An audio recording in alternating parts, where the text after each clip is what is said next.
But let's be clear. What you are doing is not about climate action or responding to an emergency. It never was. This is communication tactics dressed as politics, disguised as politics.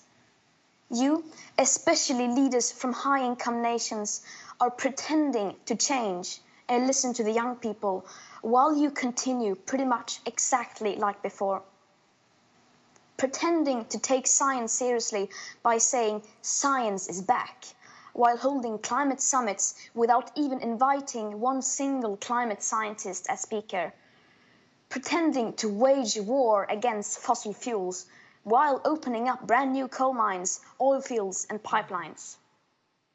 You don't only continue business as usual as before, in many cases you're even speeding up and scaling up the process. Pretending to have the most ambitious climate policies while granting new oil licenses, exploring future oil fields. Bragging about your so-called ambitious climate commitments, which if you look holistically are vastly insufficient, and then get caught not even trying to reach those targets.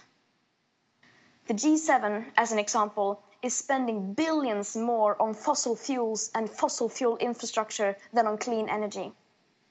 This you compensate with beautiful words and promises that someone in the future will somehow undo your actions and make them net zero. And when your empty words are not enough, when the protests grow too loud, you respond by making the protests illegal.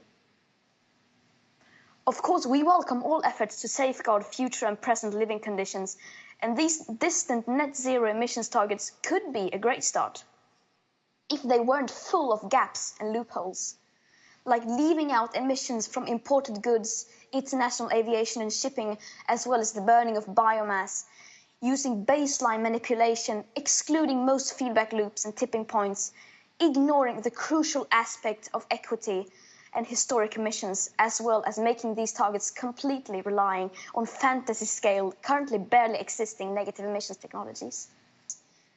Taking bold climate action will naturally bring many advantages and benefits.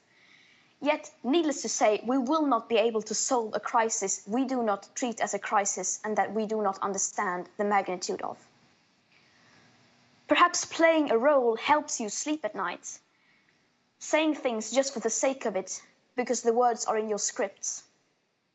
But while you're busy working the stage, you seem to forget that the climate crisis is not something distant in the future. It is already taking so much from the most affected people in the most affected areas.